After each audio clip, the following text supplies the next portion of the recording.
Good evening, everybody. Welcome to the preview show. It is organised chaos as usual this evening. Adam's just got home. Ryan's somewhere else. I'm here. No warning at all. Oh, by the way, hello everybody. It's 8:30. You know what time we go live. It's 33. I've only just realised. Well, there you go. Right. So, good evening, everybody. Welcome to the preview show. Thanks to Adzi, Richard Hodge, and Gramps Trett in the chat. Adam will be sitting in that chair shortly. Ryan, we can just see his face. And yes, all is good. PGA Championships last week were fantastic. We got Charles Schwab Challenge coming up later on. And it was a good week of golf. I don't know how much you saw of it, Ryan, but... Little bit. I managed to watch a bit whilst I was washing up on Sunday. Excellent. On the iPad, which was nice. I really enjoyed watching the boys spank 3 woods into greens. That was a joy to watch. Yeah, long golf course, wasn't it? Yeah, massive. We were chatting about it when I played over the weekend, and when we said it was 1,000 yards longer than Berry that we were playing on that day, we were like, wow. And it's 2 shots less, the par. Yeah, 1,000 yards longer, 2 shots less. It's just mental. Evening. Good evening. How are you? A little bit rushed. A little bit rushed. Yes, a good event, fantastic. I really like to see them. Not struggling isn't the right word, but having to work for their scores. Yeah. That is the golf I love to see. It's probably the best USPGA I've seen in a very, very long time. Proper tournament. Good golf. The golf course lended itself really well to a major. I enjoyed the tee boxes coming off the back of the greens. It was a bit less PGA Tour event and more. Oh, this is a major championships. It's something a bit different. They didn't just grow the rough up, did they, and protect it that way. It was a good course. No, it was a really, really, really good challenge. Like the redesign was really good. Some of the bunkering and, like you say, the roll-offs and the run-offs around the greens and the way that they set the course up, I thought was very, very good. So it was probably, as I say, the best USPGA I can remember, really. Yeah, definitely. Good evening to Glenn Taylor and Crouchy in the chat this evening. Hope you are all very, very well. So let's round up the PGA then. Ryan, when you are ready, take it away. When we're ready. Well, 2-time winner. What a finish. What a finish. What a finish. What was it, Pereira? Just go up there and make a par, mate. Like, just make a par. That's all you've got to do. Got to feel for him, I think. Yeah, you do have to feel for him. And you have to feel for Matt Fitzpatrick, who I always struggle to say his name. His name does not roll off my tongue very easily. I really felt for him because, again, he was the best player really in contention that threw it away. Obviously, Zalatoris and Pereira will probably come on to them in more detail in the topic of the week later on, but it just never looked like either of them were going to do it, did it? Well, whilst I was playing, your dad told me whilst we were out on the course on Sunday, said Matty Fitzpatrick had got up and down 17 out of 19 times Thursday to Saturday. Yeah. That doesn't continue. Yeah. He is leading the PGA Tour in par scrambling, isn't he? But you can't keep it going. Relying on that, that's not a winning. That's not a winning way, is it? No, that gets you up in journeyman pro type stuff, but doesn't get you wins. No, and I kind of wanted him to, after I said the other week about how I was enjoying watching him sort of climb the boards and stuff, and I was like looking and going, well, do you know what? Maybe this is it. Maybe this is the one. And it was tough scoring on Sunday. It really was tough scoring. It was, tough scoring throughout the week. Nobody managed to put together lots of rounds under par. Justin Thomas was the only one that did that, and therefore he comes out on top. Exactly, and you know, he was so humbled in what he said. So there was he put out a tweet. He said, "Don't let anybody tell you can't achieve something." I stone cold shanked a 5-iron on the final round and went on to win the same day. Hitting your third shot to a par 3 from 105 yards without penalty strokes is humbling. Anything is possible. Yeah. Like, you know, he dug in. He proper dug in on a tough day, and it was awesome. Yeah, it was. It was good. And speaking of low scoring, let's talk about the points then, shall we? Indeed. So as always, we will have a little look at the bottom half of this week's table, and interesting to see Mr. Jeeves down there. Just letting us all have a chance, and he just letting us all catch back up. Well, the man who's never won but doing extremely Yes. well Yeah. has had a bad week. Quite a few minuses as well. Stu Lots Fisher, of big players missed the cut, didn't they? Lots of big players missed the cut. Yeah, and there was a lot of, I mean, quite a lot of the picks this week were on Scotty Scheffler, who obviously did miss the cut. So there was obviously lots of lost points there. Marcus Lee and Adam, 2.3. Yeah, I knew I was short. Yeah, not the best. Kieran Headley, Tommy Rowe, James Wade, so and then Ben rounding out the top of the bottom. Yes, top of the bottom. Yes, Ben Caddy. Top of the top. Top of the top. Oh my goodness. We're never going to hear the end of this. Woohoo! 3 of us picking a winner. Mike Crouch, obviously, me and Mr. Julian Roll. 3 of us all picking JT. Well I done. went big on all the big names. JT, Ram, a couple of others, can't remember who. He was a bit disappointing, wasn't he? Ram, yeah. Yeah, Ram, and all my others were like 40s and stuff, Yeah. which was like frustrating. So very few points from there. But Simon, good week for you. You were sort of top of the non-winners. Very good. Yeah, Mr. Hoagie did me proud, did me justice. Yeah, he did really well. 4 under on day one. I thought he was gonna keep going. Then he fell right away, and then he shot 1 under on the last day when everyone else shot over par, and just snuck into 9th place at the end. Did anybody else just get really, really excited and thought McIlroy was just going to evaporate everybody? There was a moment there, wasn't there? Like day one, when he freewheeled day one, I was like, here we go, like that is McIlroy. Like, But the driver just went cold, didn't it, for the rest of the week? Because he can't put 4 rounds together. Just can't do it. No, very rarely does it, does he? Yeah. Very when rarely he does it. When he does, he wins. Oh, yeah. But, there's no one catching him, but he just cannot put... He's one of the only players out there, though, that you can say that about. There's him, DJ, like... Yeah. That just, when they step on the pedal, and it's on the pedal for 4 days... No one's catching him. Nobody's touching him. No. Right. No. And again, as we always hark back to, that's why Tiger was so amazing. Yes. Because he was able to be on that pedal better than anybody else for years and years. 10 years, yeah. Which is crazy. Right. And we're talking about someone not being able to do it for a week. He wore one pedal out and had a new one. Yeah. Talking about Tiger, it was sad to see how much he struggled. Yeah. I like... Seeing the beginning and the end, darling. Yeah, I think St Andrews will be different. I think he'll, depending what the weather does, he's gonna be able to. Stand on the bridge and say goodbye, I think. Well, we'll see. If it's Friday that he's leaving, then yeah, maybe. Yeah. But we shall see. Anyway, Let's carry on with this table, which doesn't look very good reading for me now. No. Big old... I told you last week I need a win to close the gap. And you There have. you go. There is my win. And all of a sudden, bang, we're all in it. We're all in it. So, If any of us get a win, we're going to be streaking away. Well, only 2 points for Adam this week, so I've gained almost 148 points on Adam. I'd just like to say you well. Yeah. So 90 points between us now. So that's lovely, nice and close. But obviously, all of you guys at home want to see this bottom half. James Wade back in to the picks this week, so obviously at the bottom. Yes. Plenty of time to climb that leaderboard. Well, 4 weeks to go. 4 weeks to go. So there is time for everybody in there. Get a couple of wins and away you go. Yeah, but yeah, it's good. It's looking close. It's looking fairly tight. Yes. Which is nice. I like to see. So top half and Mike Crouch, like a good 110 points ahead. He's had a couple of wins. Yeah. He's all or nothing. I have some reservations about his picking style, and feel like I may want to change the bonus system. It's difficult, isn't it? But he's playing the system, and that's fine. You put 1 point on some people that are favourites, and one of them comes out, you do well. If they don't come out, you then end up with no points at all. So but he has picked a couple of favourites. So there we are. Eddie Beaton doing nicely as well.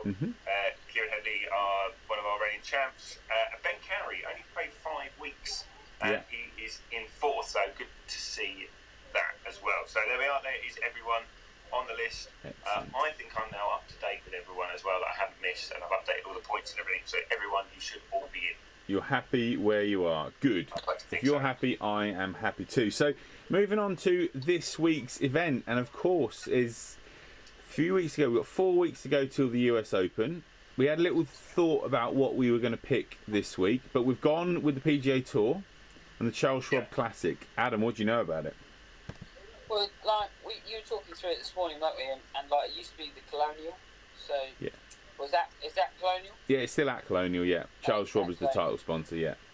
But like it's sort of moved like title sponsors and bits and pieces. It's unfortunate where it sits in the roster. I would say it's one of those that like if you're Yeah. Charles Schwab, like do you want to be the week after the USPGA? Is it- Probably not. Is it because that, obviously, I mean, or is it just coincidence that obviously they were in Texas before, they're still in Texas for the PGA, and then they're in Texas again for this? Yeah. Has it like, been moved this year because of that? I don't know. Yeah, so it's just one of those where like most, I would have said there'd be a lot of guys taking a rest this week, like having a bit of a break and then leading into the US Open. So like it's unfortunate. It's one of those that you're going to see obviously the people that are sponsored and pieces, bits and pieces there, And people that are Texans and love the area. yeah, like the area and stay around that sort of that sort of area. So yeah, like it'll be another good event. It's just that it always feels like after such a good week last week, it will feel like a little bit of a come down from there for some of the guys. So Yeah. maybe you see some of the mixed cuts that you like from guys that performed well last week. You might see them sort of like maybe bomb out a little early this week, or carry that form through and take it to the golf course this week. So Yeah, and it is a classic. It's a classic golf course. As when we were looking through the details of it, it is the oldest tour event that is Yeah, I didn't know that when that you is said that, still yeah. that's still like the longest streak of tour events.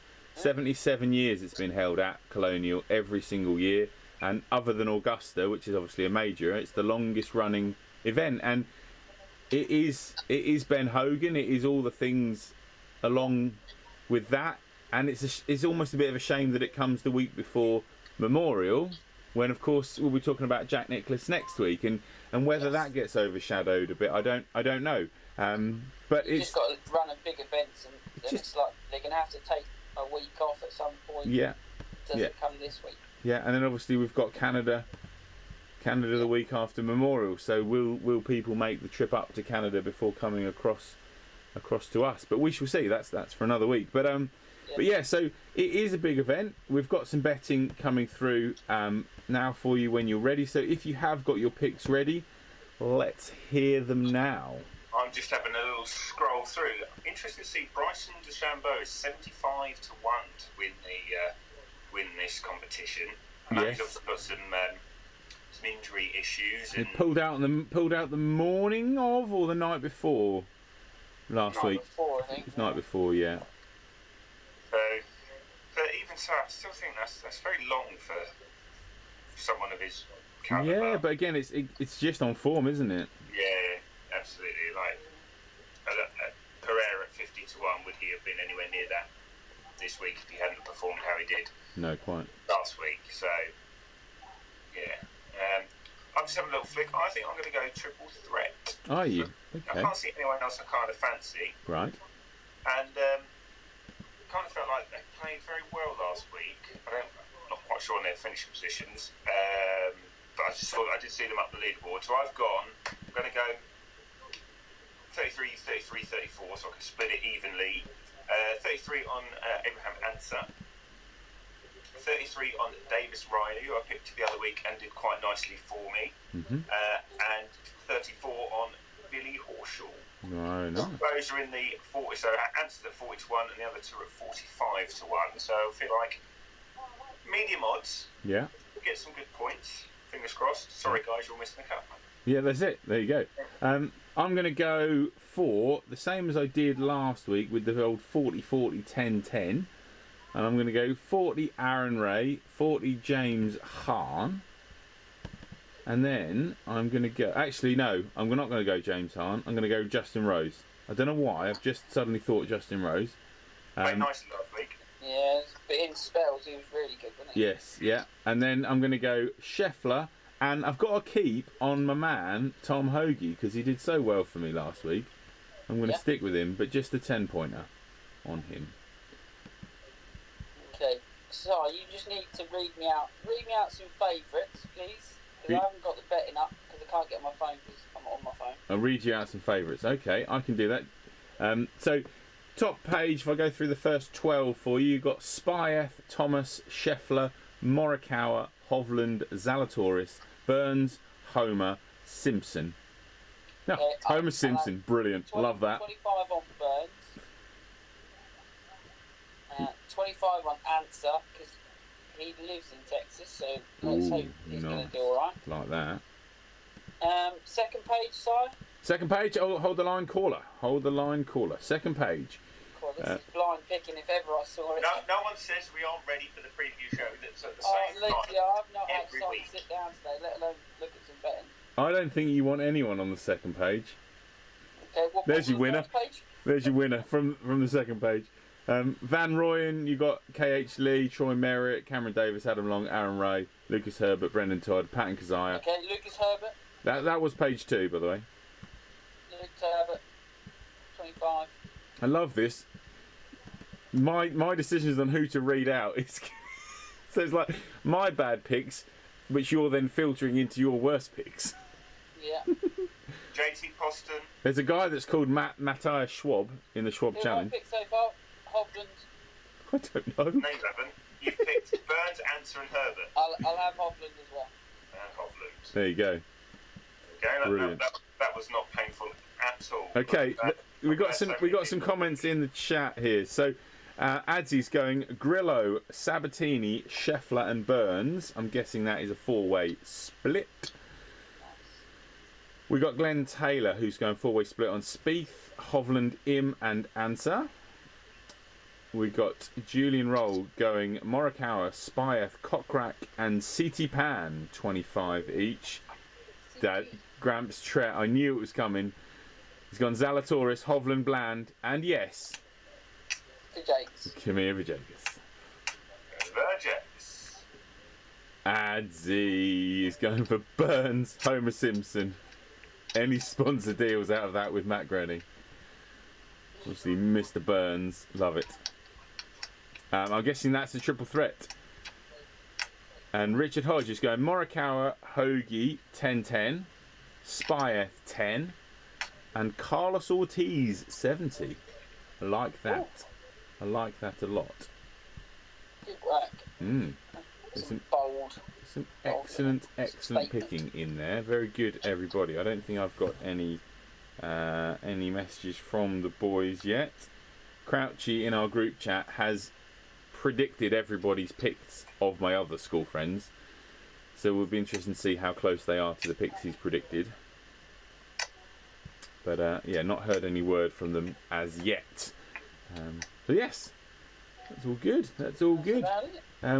Yeah, so it's all shaping up quite nicely. If you like, I'm just going to pop the leaderboard back on so that I can just have a quickly look at the overall top of the leaderboard with you guys. So yeah, Crouchy is a bit ahead, but 1 win, and anybody from 7th down will catch him with a win, basically. So yeah, it's all to play for with 4 weeks to go. Yeah. That sounds good. That's it. Sorry, forget Adsy. That was yes. I'm with it. Oh, you're on the chat, are you? I'm paying attention. Don't you worry. That's all right. I didn't know if you could see the chat. Make a joke about Simpsons. Which I made the Homer bit, but I didn't twig. Or the Burns bit was a joke. I thought that was just he was actually going to pick them. C. Montgomery Burns. Yeah. Excellent. So. How's the practice been going, Si? Yeah. Non-existent. My clubs are still in the same place they were 2 weeks ago, but I do have a 7-iron at work that is the same spec as my 7-iron. which I hit lots in between lessons, and I hit that really well. But I don't know how many 7-irons I'm going to have into greens and stuff. But no, I'm feeling all right. I've got Thursday night. I've got a social play with a friend, so that should be good. It's just that, but then I do have 12 hours basketball to play on Saturday night. So 12 hours. Yes. Yeah, because nothing goes wrong when Simon plays basketball, does it? No. Exactly. It's, if anything, he gets fitter and healthier. Exactly. Always. There's no knee problems. Doesn't rip holes in his hands. Nothing. No. It's going to. Is the West Suffolk Hospital like on standby? Yes, we have a doctor with us in the house. Don't worry. Yes. No. Sponsored 12-hour basketball-a-thon. There are links on social medias and stuff. Yes, we are not all playing all for 12 hours. I think there's 18 of us going to be doing rolling subs every 4 or 5 minutes. So you're going to be on the court for 20 minutes and then off for 5 and then back, all that stuff. So should be good. And we're going to have 3-point contests and all that fun stuff. But yes, definitely going to have one eye on Monday. But also try and raise a bit of money for the old charity. We're doing it for St Nicholas Hospice. Yeah. Of course. So yeah, should be good. Looking forward to it. Looking forward to it. Glenn is saying, how do I feel about playing scratch left-handed? Yep, not a problem. Not a problem. We've done it. Trett and I have done it before. So yeah. Doing it Monday. That's what I mean. We're doing it. That's what. Oh, Glenn probably means about the pro-am. But yeah, on Monday, Adam and I are at the better ball tournament, so we'll be playing off scratch in that. Yeah. Is the target to beat 3 under? Yeah. Be nice, wouldn't it? Yeah, it would be nice. But yeah, I've got my match play second round Friday night. Have you? No, Friday morning, sorry. Yeah, you're playing Rob. Are you playing Rob? Yeah. Early. Are you? Yeah. At Stowe, isn't it? Yeah. Yeah, I saw him on Sunday. He was on good form, so hopefully not too good. he's looking forward to it. Oh no, just socially good form. Oh right, that's all right. He's golf. I didn't see him hit any shots, so. But yeah, all is good. What's up with you, Ryan, for the next week? So I'm obviously working. I'm away till Sunday. So in the shop doing the prep shows on Thursday, Saturday, and Sunday. Who are you showing? Who are you presenting? Jessie Ware is the show. Okay. Jessie Ware, we was doing it just before Christmas, but COVID struck us down and had to cancel the job. So yeah, we're back in again, just to fulfil the contract. Yep. And a couple of days off. Excellent. I've got another job, but we'll talk about that probably next week. Yes. Adam? Yeah, teaching through till got Thursday coaching review, and then Friday match play, and then the afternoon off. Work the weekend because Steve's at Thunder. Yes, of course. And then we've got Monday at Cruise Hill. So yeah, I played last Friday at Hadley Wood.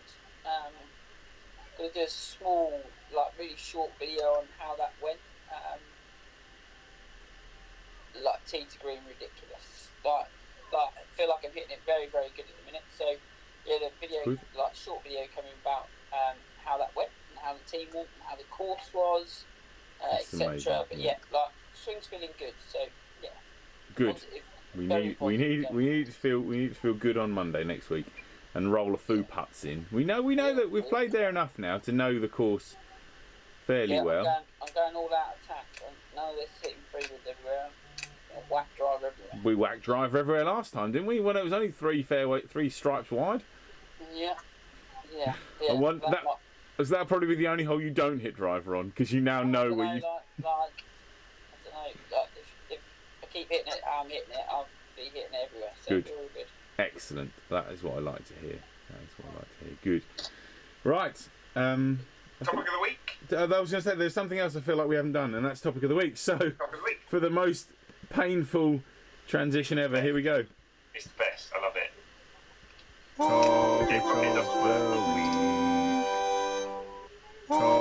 It does work, but I was just being quiet to let everybody hear it and speak. So, Topic of the week this week is, Ryan, the same as last week.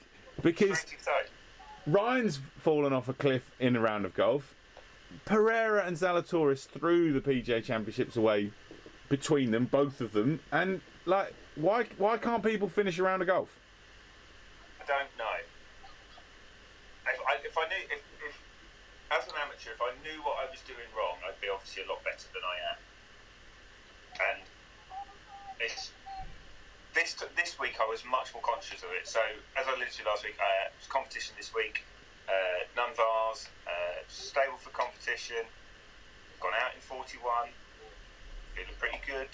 Decent number of points. That's 20 points stable for me. Playing okay, playing quite nicely. Don't feel like I felt like I was striking the ball nicely. I was putting nicely. Get on the 10th, wang it in the trees. Fabulous. Left or right? Right, always right. Never left. So it's a chip out, and then I've thinned the approach to try and get up and down for a bogey or for a par, and thinned it, and then chipped, and then putted, and then mess all over the place. So I thought, right, I'll have a go at a 3-wood. I'll go down the bag a little bit because the driver's a bit wayward. Pop that up into the trees. The only way I can go is down the 10th. Bang it in the bunker. Which is where you would have been if you'd hit driver off that tee. This is where I'd have been if I had driver off the tee. For one, and though. Then I've had to play an approach over. Haven't quite made it up and down. Very, very narrow approach shot. Banged it in the bunker, out of the bunker. 2 putts. There's another 6, and it just kept going. And there was 3 6s on the board, and then a par 3, and there was another 6. And by that time, I was like, well, he ain't going to win anything with lots of 6s. No. So, but all of a sudden, I forgot how to play golf. And I don't know why. And I don't know whether it's the same for the pros when Zalatoris and Pereira, and like I said at the start of the programme tonight, all you had to do, Pereira, was par in. And I know we said this last week, all you have to do is par in, and it's not that easy. But a bogey would keep you in it. Yeah, be in the playoff with a bogey, yeah. Yeah, but like you making 6s is like, and take this in the right way. Like you can do that like any day. Like easily. Like that Pereira moment. You got to think he's worked all of his life to have that opportunity, and he's probably, even if he won't say out loud, the most nervous he's ever been to a golf shop in his comfort zone, in his safe little area that he's very, very good at. It's a bit like you going to work tomorrow and being stupidly nervous all day long about what you're doing. Yes. All of a sudden, every doubt that you've got about everything that you know, it's a bit like, imagine you wiring everything in tomorrow and then somebody going, that's not right, and you going, no, it definitely is right, and then you're getting all freaked out about it. That's how he must have felt, stood on that 18th tee. Just go and make par, and he would literally go 7-9, wedge, on, done, like, whatever. And if we'd have stood there with his 7-iron, everyone looked at him going, what's he doing? Yeah. What's he doing? But that would have been, like, the safer play. Well, he wouldn't have made par to win it. He made par, That's the thing. He had to hit driver, but it was just, again, driving is his weakness, and that driver's swing. Did you see the swing off the tee, Trey? Yeah. I mean, it's like that. You could see how that is the steeriest golf swing you're ever going to see. Yeah. And his driving is his weakness, and that's what let him down. And that's why I was saying, Ryan and I were having a chat earlier. Zalatoris, you look at his putting stroke and you're like, that's gonna break down at some point under pressure, and it's those weaknesses that really show up. But Julian Rolls says it well. Julian Rolls put a really good comment on here, which sums it up nicely. It is the grey matter. It's the pressure you put on yourself internally. That is all these things are, because that tee shot on Tuesday, Wednesday before the tournament starts. It's the same golf shot, and that's why we love golf, because it's but again, adrenaline comes from the pressure you put on yourself, doesn't it? But it is. But also, I always think about it. It's like footballers taking a penalty. Like a professional footballer, You should be able to hit the target from 12 yards. Yeah. But the brain puts the pressure on them to doubt, to make them try and put it right in corners or whatever, and and that's why we love it, because we could talk. This could be our topic of the week every single week, because there is no answer to it. No. And that's why it's fantastic. It was just so interesting to see. I think if you'd have put a winner on that tee box show. Well, Justin Thomas, did he birdie the last? He certainly hit it close in 2. Yeah. I don't know if he held the putt or not, but he certainly knocked it on close in 2, and he hit great drive down there. For me as well, like you looked at, I backed JT with like 12 holes to go. He just looked like a man that knew what he was doing. Yeah. Been here before, I've done this, I've thrown it away before, I've done that. It's like, I know what to do here. I know not to panic, I know not to go like ultra defensive or ultra aggressive. Like, just looked like a man that was in control. Yeah. Par up the last. Did he? Okay. Good par. But it's like, as you say, there's no right or wrong answer. There's no correct thing to do. But like, it's no different than when we were talking last week about being comfortable. Like Ryan being. No, he's gone. Oh no, they've gone. They've gone. He's back. We never went anywhere. Oh, he went on my iPad. You froze. We're just saying, like, it's no different than like Ryan being comfortable. It's then Pereira feeling comfortable next time he's there. Yes. Like, sometimes you have to be layers. You got to put it on. All over yourself and go again. Yeah. Yeah, exactly. Andy in the chat, it's a case of overthinking stuff to get close to certain achievement. Absolutely. You know, you can't, like, when I was playing in, so I played with Nick in that last week when I had 38 out and then fell apart, and this week, and as we walked to first, he went, "Don't think about the score. Don't think about it." So I was like, I don't not, but it's so hard not to think about the score. You've got enough time in golf to think about it, haven't you? When I know I've had 2 birdies and 2 doubles on the way out, I know I've shot 2 over.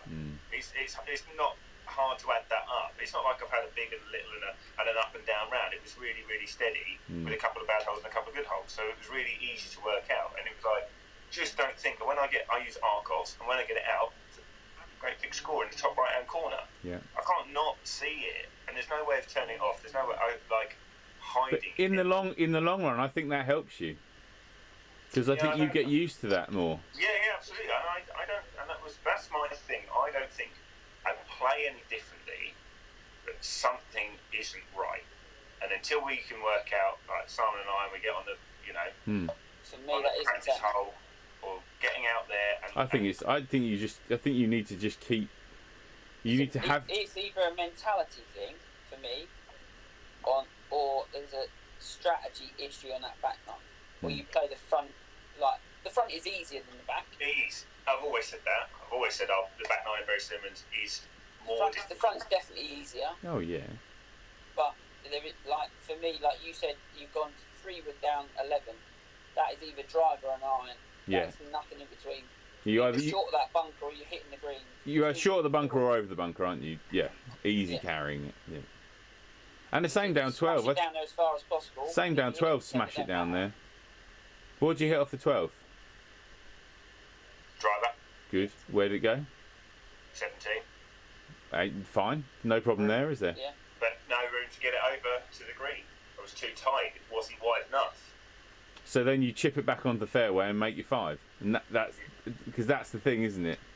But I think, or maybe I did wang it over but pulled it, so missed the green, then chip off the back of the green, and don't make it's just compounding, isn't it? Yeah. And it's just like it's one after the other. And I think that's the thing with me and lots of amateurs that go one bad shot leads to another, leads to another, and it's that sort of snowballing effect. Yeah, you can't have more on the same hole. You do see it a lot with the pros as well. Like you see pros have horrible, obviously nowhere near as many as me and people at our level, but that you see so many times. Like we chat each other. Look at this guy throwing a snowman in the mix and a 9 on a. I'm like, well, where have you got that from? Where has that happened? Because I know that, okay, you can hit a bad shot. Thomas said exactly that. I shanked it off.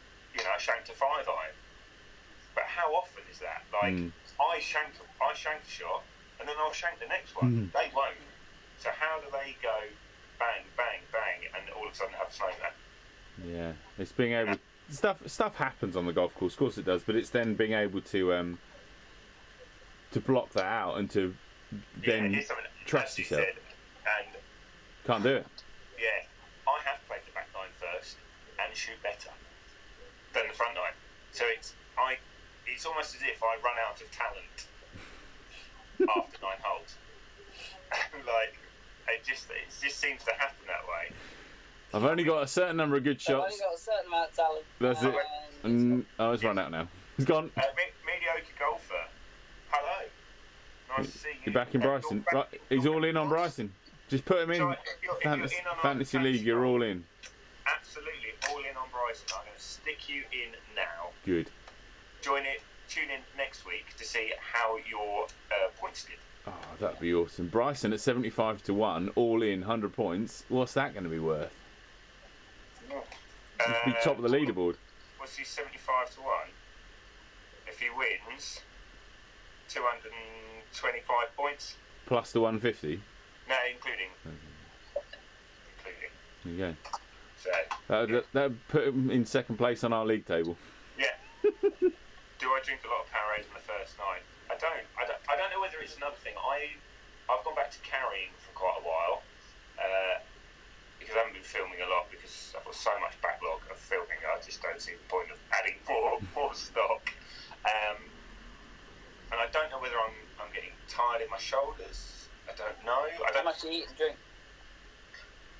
I'll have this flask, which is quite large, on the way round, and then that's to 9, and then I'll have a water from 10 round, and I'll have a cereal bar at 10, up 10. Probably not enough. So I don't know. Not on a hot day. I don't not know. enough water, not enough food. Definitely not enough food. Yeah, I just don't know. Well, it's not 21 cigarettes, 12 cans of Coke. He's got more talent than you. He has got a lot more talent than me. In his little finger. In his little finger, yeah. Mr. John Daly, I don't know if anyone saw that. That was brilliant. Tweet. It was the amount of... what he consumed. The amount he consumed on the thing. You see the picture of him on at the roulette, or yeah, the one-hour bandit things as well. And he got like 2 packets of Marlboro, a Diet Coke, and a brown bag that nobody knew what was inside. Nobody else did. And he had an afternoon tea time, didn't he? That was the morning before his tea time. Yeah. 21 cigarettes, 12 Diet Coke, 6 packs of peanut M&Ms, and 0, not 1 drop of water. John Daly, first round of PGA champs. Of the PGA Championships. I mean, legend. Just to contrast that, Brian, like if what I would have eaten, like I drank 2 litres of water, 2 packets of Biltong, and two cereal bars, and obviously 8 just before I went out.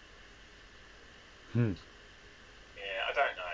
It's going to be competition-wise. I wouldn't eat and drink that much in a social round, but like. You've got to keep yourself mentally sharp. That's the only way to do that. Is liquid and food.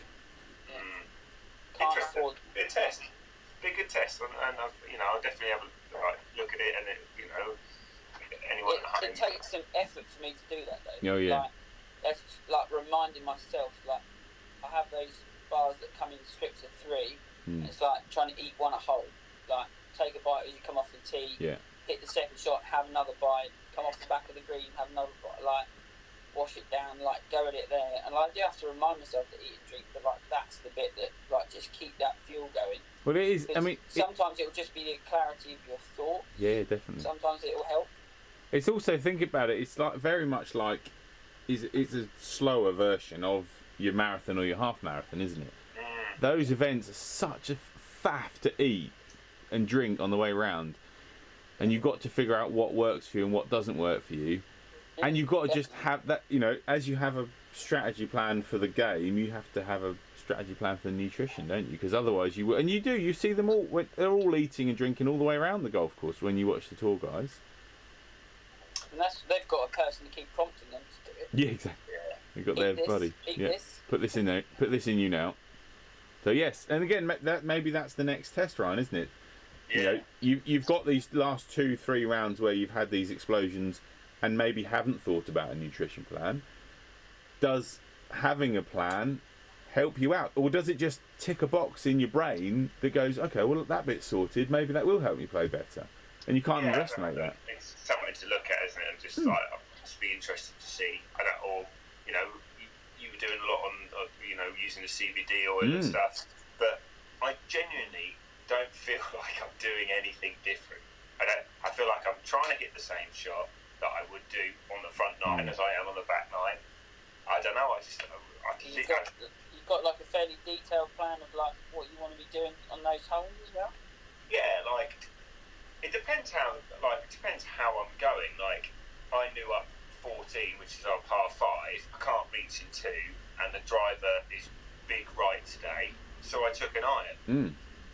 And that's fine on that hole. And I took an iron, or I took something shorter, definitely. Maybe I think actually I took a 3-wood. Landed on the fairway. I then hit a 4-iron, and I'm 65 yards out, and I make a 6 because I duffed the wedge. I hit the wedge fat, and then I hit my chip short, and then I'm 2-putting, and you know I'm leaving myself a 40+ foot putt. You just can't do that. And you just can't do that when I've struck 2 brilliant shots to get there. Yeah. And I'm like, what? Like, I just don't know. It's one of those, and that's why golf is brilliant, because I'm away all week. There's no golf available for me. But the only thing I want to do is go to the practice hole, go and play golf, and go and work it out, and just keep trying. Yeah. Because I know it's in there. I know that 38's in there on the front nine. I know at 41. I mean, 41 still. I'm still elated with 41 on the front nine. It's 5 over. You know, if I can shoot an 80, I've never shot an 82. 84 is my best. So 5 over, 5 over, and I'm shooting my best round. You know. It will come. Right. Good. Right. On that note, Adam definitely needs to go and eat some tea. Yeah. Ryan needs to get in his nice big hotel bed and get there it is, and get ready for another day up ladders tomorrow. Yeah. Yeah, and I've got a day in the shop tomorrow. You have no idea what I do for a living. Well, you're gonna put some. Well, you do lighting, so lights go up and they point down, don't they? Not tomorrow, but yeah. Truck's getting loaded tomorrow. Alright, pushing things on wheels. Pushing things on wheels into a thing on wheels. Perfect. Right. Good. Right to go. Everybody, thank you very much for tuning in. If you've watched this and haven't put your picks in yet, get those picks in by Thursday morning so that we can get them all in the spreadsheet ready to go. A few weeks left to go before the next major, but yeah, PGA Championships was excellent. And we'll see you down here on the channel next week.